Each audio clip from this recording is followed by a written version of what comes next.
Hello friends. Bank Nifty daily chart analysis पे आपका welcome है। तो आज जो बैंक निफ्टी का क्लोजिंग मिला है वो मिला है 44,758। ये कल के क्लोजिंग से ऑलमोस्ट कल का क्लोजिंग हमारा 611 था। तो ऑलमोस्ट 140 पॉइंट के आसपास, 140 पॉइंट ऊपर मिला। बट ये जो कैंडल बना है ये डोजी टाइप का कैंडल है। अब इस कैंडल का या तो बैंक निफ्टी ऊपर ब्रेकआउट दे या फिर नीचे ब्रेकआउट दे, तो ही अगर इसके लो को क्रॉस करे या हाई को क्रॉस करे तभी एक डायरेक्शन मूव होगा कि बैंक निफ्टी जाना किधर चाहता है। अब कल के दिन में बैंक निफ्टी को कैसे ट्रेड कर सकते हैं वो एक बार देख लेते हैं। 15 मिनट्स के चार्ट पे आ जाते हैं।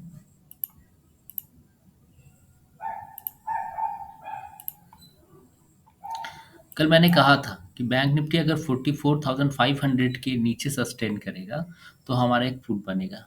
बैंक निफ्टी 44,500 के नीचे आया और वहीं पे एक सपोर्ट लिया और यहाँ से फिर मार्केट ने वापस रिटर्न कर लिया। तो वो चीज़ तो हो नहीं पाया, लेकिन बैंक निफ्टी फिर से वही एक सिमिलर पैटर्न कर रहा है कि बैंक निफ्टी एक स्विंग बना रहा है और स्विंग के बाद वो नीचे चला रहा है। कल आज आज सुबह में मार्केट ने एक बुलिश, ये है ना आज का, तो मार्केट आज जब ओपन हुआ, 5 मिनट्स के चार्ट पे देखते हैं। मार्केट जब आज ओपन हुआ है,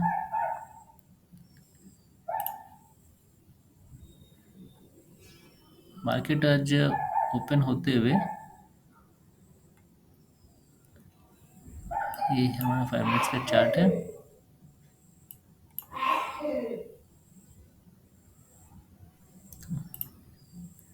ये हमारा 5 मिनट्स का चार्ट है। तो मार्केट ओपन हुआ और खुलने के साथ ही एक स्ट्रॉन्ग बेयरिश कैंडल दिखाया।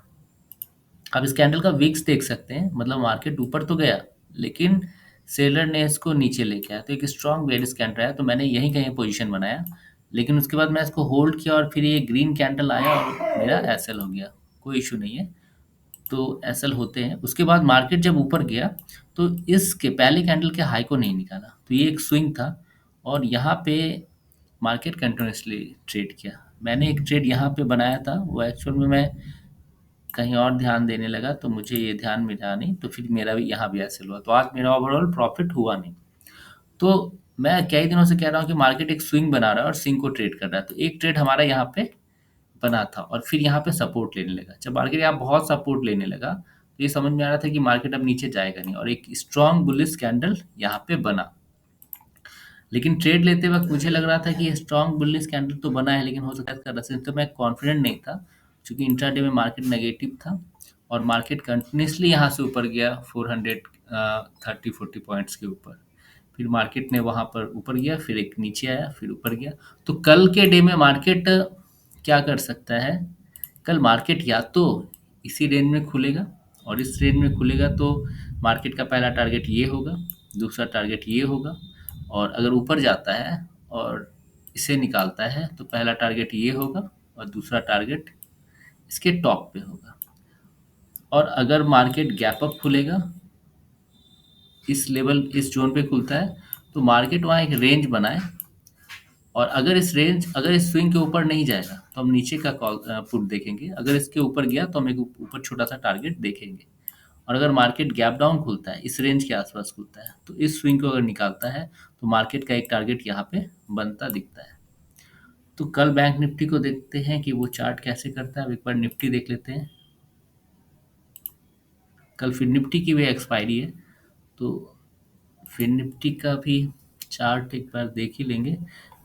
यहाँ पे निफ्टी में भी आज कंप्लीट डोजी कैंडल बना है और इस डोजी कैंडल का डेली चार्ट पे, अब डोजी कैंडल का जहाँ पे ब्रेकआउट होगा, या तो कल नीचे इसके निकले मार्केट या ऊपर निकले, तो उसे ये इसको हम लोग पॉज कैंडल भी कहते हैं। एक्चुअली इसमें बायर और सेलर का फाइटिंग इक्वल हो जाता है। तो यहाँ पे कल जिधर भी मार्केट निकलेगा तो वो एक डायरेक्शन आने वाले दिनों के लिए निफ्टी को मिल जाएगा। 5 मिनट्स के चार्ट पे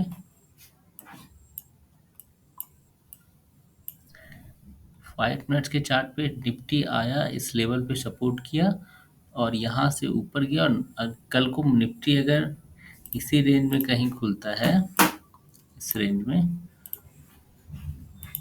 तो हमारा पहला टारगेट नीचे आएगा तो ये होगा। और अगर नीचे आके यहाँ पे कुछ समय बिताए और इसको ब्रेक करेगा तो फिर नीचे का टारगेट खुल जाता है। अगर ऊपर जाता है तो इसको क्रॉस करने के बाद मेरा पहला टारगेट ये होगा।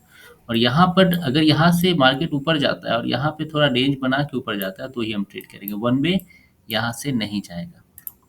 और अगर कल निफ्टी गैप अप ही खुल जाए इस रेंज में और इस रेंज को निकालता है तो हम यहाँ ट्रेड करेंगे। और गैप डाउन खुल जाए और इस रेंज को निकालता है तो हम यहाँ तक के लिए टारगेट प्लान करेंगे और यहाँ पे देखेंगे निफ्टी क्या करता है। कल फिर निफ्टी की एक्सपायरी है, फिर निफ्टी को एक बार देख लें। निफ्टी, फिर निफ्टी का डेली चार्ट। फिर निफ्टी अपने डेली चार्ट पे एक सपोर्ट लेता हुआ दिख रहा है। फिर निफ्टी 2 दिनों से सपोर्ट को लेता हुआ दिख रहा है। अगर फिर निफ्टी इस सपोर्ट को ब्रेक करेगा तो उस नीचे के लिए फिर निफ्टी का एक टारगेट मिल जाएगा 19,615। दूसरा टारगेट मिलेगा 19,562। तीसरा टारगेट मिलेगा 19,447। और ऊपर का टारगेट निफ्टी अगर इसके ऊपर ब्रेक करता है कैंडल तो ये टारगेट ऊपर एक क्या टारगेट मिलेगा 19,950। दूसरा टारगेट है 2122, 122। 15 मिनट्स के चार्ट पे फिर निफ्टी को देख लेते हैं। फिर निफ्टी अपने सपोर्ट पे खड़ा है।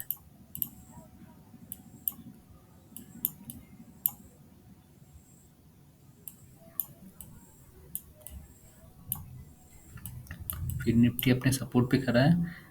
कल अगर फिर निफ्टी इसी रेंज में अगर कहीं खुलता है तो मेरा पहला टारगेट ये होगा और दूसरा टारगेट ये होगा। और यहाँ पे निफ्टी का फिर निफ्टी जब भी आ रहा है तो सपोर्ट ले रहा है तो यहाँ हम देखेंगे निफ्टी यहाँ से या तो पुल बैक ऊपर ले या तो इसको ब्रेकआउट करे।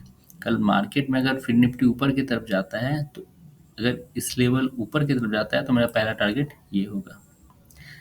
तो फिर निफ्टी ऊपर भी एक रेसिस्टेंट है, नीचे भी एक रेसिस्टेंट है। इसको ब्रेक करता है तो हमारा ये टारगेट खुल जाएगा 44,200 टू 20,027 का। और उसके पहले 19,973 का। और नीचे के साइड अगर गैप डाउन खुल जाता है फिर निफ्टी और इसको क्रॉस करता है तो इसके ब्रेक होने के बाद ही ये जो अपना जहाँ पे आज फिर निफ्टी सपोर्ट ले रहा है 19,714, इसके ब्रेक होने के बाद ही कोई कैंडल यहाँ पे या तो फिर निफ्टी होल्ड करके निकले, यहाँ कोई कैंडल नीचे आके इस तरह से बनाए तो हम नीचे का व्यू एक फिर निफ्टी का देखेंगे।